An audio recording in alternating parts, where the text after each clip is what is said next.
महारानी जी, मुझे राज्य में भ्रमण किए हुए कितना समय हो गया है, इसलिए मैं आज अपने राज्य में घूमकर देखना चाहता हूँ। आखिर हमारी प्रजा हमसे दुखी है या प्रसन्न है? हाँ हाँ महाराज, क्यों नहीं। आप तो एक राजा हैं। राजा प्रजा के लिए एक पिता के समान होता है, जिसे अपने बच्चों के सुख दुख की चिंता होती है। राजा तुरंत अपना भेष बदलकर एक साधारण व्यक्ति बन जाता है और एक कुल्हाड़ी लेकर निकल पड़ता है।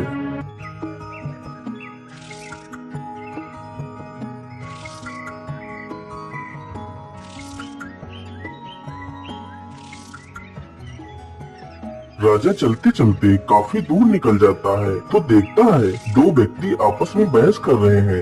राजा चुपचाप छिपकर उन दोनों की बातें सुनने लगता है। अरे श्यामलाल भाई, यदि मनुष्य चाहे तो वो अपनी मेहनत के दम पर किसी भी चीज को हासिल कर सकता है। हाँ हाँ रामलाल भैया, मैं मानता हूँ कि मनुष्य अपनी मेहनत के दम पर बड़ी से बड़ी चीज को हासिल कर सकता है, लेकिन यदि मनुष्य के भाग्य में उस चीज का भोग ना लिखा हो तो उसे उसका लाभ नहीं मिल पाता है। अरे नहीं नहीं श्यामलाल भाई, ऐसा कैसे हो सकता है? यदि मनुष्य जी तोड़ मेहनत करके कुछ हासिल करता है तो वह उसका लाभ जरूर उठाता है। अरे नहीं भाई, यदि उस वस्तु का भोग उसके भाग्य में ना लिखा हो तो वह वस्तु उसके पास नहीं रुकती है। अच्छा अच्छा, चलो इस बात को यहीं खत्म करो। मैं तुम्हें बताता हूँ, मेरे अंदर इतना ज्ञान है, मैं तुम्हें किसी भी मरे हुए प्राणी की हड्डी को देखकर यह बता सकता हूँ कि वह हड्डी किस जीव की है तथा उस जीव की मृत्यु कब हुई थी। अच्छा, तो तुम किसी भी हड्डी को देखकर यह बता सकते हो? तो रुको, मैं अभी किसी हड्डी को ढूंढ कर लाता हूँ। श्यामलाल तुरंत जाता है और हड्डी को ढूंढने लगता है।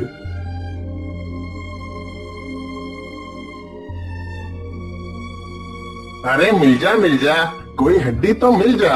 आज मैं इस रामलाल के बच्चे को छोड़ूंगा नहीं।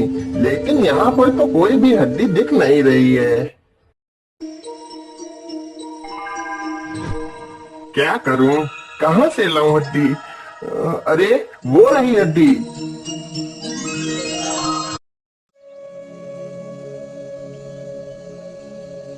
चलो चलो, जल्दी से इस हड्डी को उठाकर रामलाल के पास ले चलता हूँ। श्यामलाल तुरंत हड्डी को उठाकर रामलाल के पास पहुँचता है। ये लो रामलाल, मैं इस हड्डी को ले आया हूँ। चलो मुझे जल्दी से बताओ, यह हड्डी किस जीव की है? हाँ हाँ श्यामलाल, क्यों नहीं। पहले मुझे इस हड्डी को देखने तो दो, फिर मैं तुम्हें इस हड्डी के बारे में सही जानकारी दे पाऊंगा। रामलाल तुरंत ही उस हड्डी को देखने लगता है।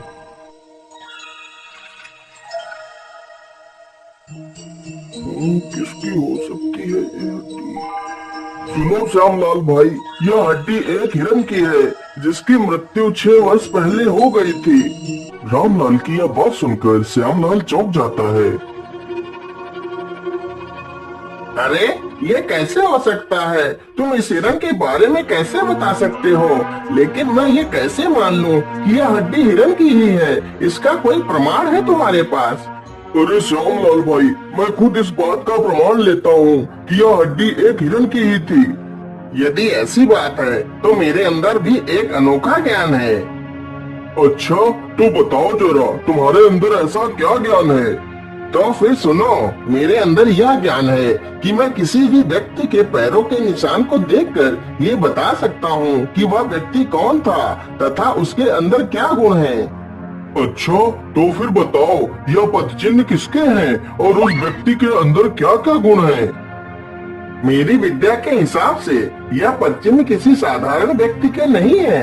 यह पदचिन्ह जरूर किसी महान राजा के हैं, जिस राजा के गुणों की कोई सीमा नहीं है। उसके अंदर तो मानव गुणों के भंडार भरे पड़े हों। तो फिर इसमें देर किस बात की है? चलो जल्दी से इन पद चिन्हों को देखते हुए चलते हैं और अपनी आंखों से देख लेते हैं ऐसे महापुरुष को। इतना कहकर दोनों ही उन पद चिन्हों को देखते हुए चल पड़ते हैं।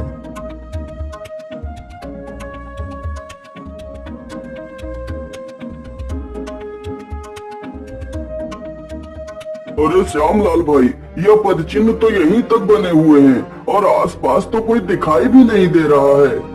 अरे नहीं नहीं रामलाल भैया, जरा उधर देखो, उस लकड़हारे को। मुझे लगता है यह पद चिन्ह उसी के हैं। चलो उसके पास चलते हैं।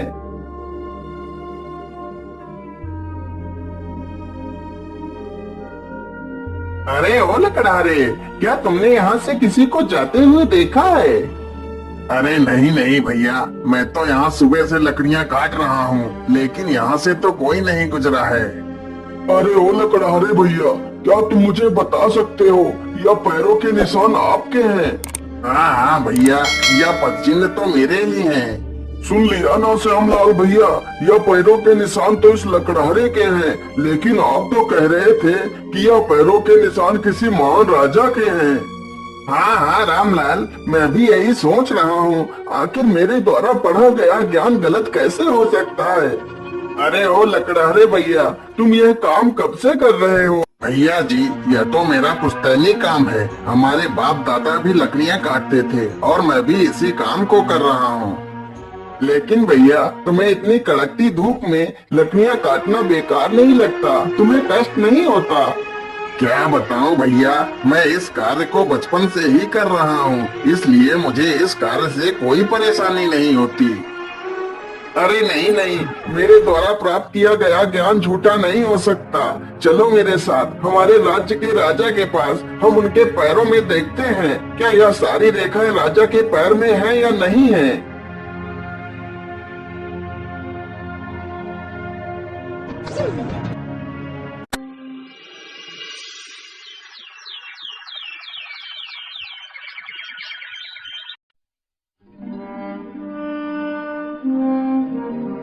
रामलाल तथा श्यामलाल दोनों राजा से मिलने उसके राजमहल में पहुंच जाते हैं। बोलिए भाई, तुम दोनों कौन हो और यहाँ आने का तुम्हारा क्या प्रयोजन है?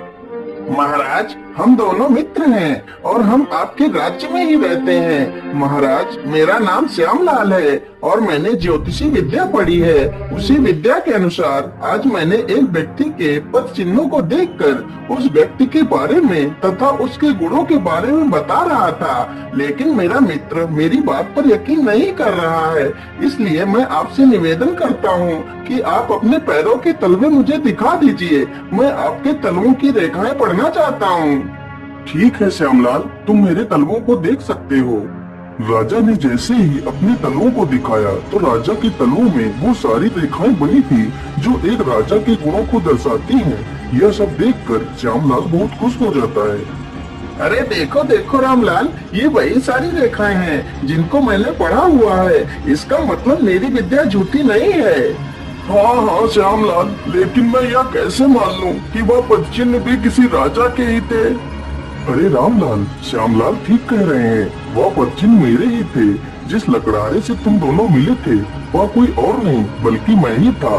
मैंने तुम दोनों की सारी बातें सुनी थी, लेकिन तुमने उस हड्डी से ये कैसे पता लगाया कि वह हड्डी एक हिरण की है और उसकी मृत्यु 6 वर्ष पहले हुई थी? महाराज, यह बात मुझे पहले से ही पता थी कि वहाँ पर आज से 6 वर्ष पहले एक हिरन वहीं पर घास खा रहा था। कभी एक शेर आता है और उस हिरन को मारकर उसका मांस खा जाता है। यह सारी घटना मैं एक पेड़ पर बैठकर देख रहा था। उस स्थान पर सिर्फ उसी हिरन की हड्डियाँ पड़ी हैं। यह बात मुझे पहले से ही पता थी, इसीलिए मैंने यह बात श्यामलाल से कही थी। अच्छा, तो ये बात है, लेकिन मुझे तुम दोनों की एक बात अभी भी खटक रही है। वो क्या बात है महाराज? हमसे कोई भूल हो गई है क्या महाराज? नहीं नहीं, तुम दोनों से कोई भूल नहीं हुई है। तुमने कहा था दुनिया में मनुष्य अपनी मेहनत से सब कुछ प्राप्त कर सकता है, लेकिन तुमने कहा था कि मनुष्य अपनी मेहनत से सब कुछ प्राप्त तो कर सकता है, लेकिन यदि उस वस्तु का लाभ उस इंसान के भाग्य में न लिखा हो तो वह वस्तु उसके पास नहीं रुकती है। हाँ हाँ महाराज, यह बात सोचकर तो हम दोनों खुद हैरान हैं। अब आप ही बताइए महाराज, क्या सत्य है और क्या असत्य है? हाँ हाँ, क्यों नहीं, मैं तुम्हें इसका हल निकाल कर जरूर दूंगा, लेकिन अभी नहीं, मुझे कुछ दिनों की मोहलत दो, मैं तुम्हें सब कुछ बताऊंगा। इतना सुनकर वह दोनों मित्र वहाँ से चले जाते हैं। मज़ीद इस तरह की स्टोरीज देखने के लिए हमारे चैनल को लाइक, कमेंट, सब्सक्राइब लाजिम करें।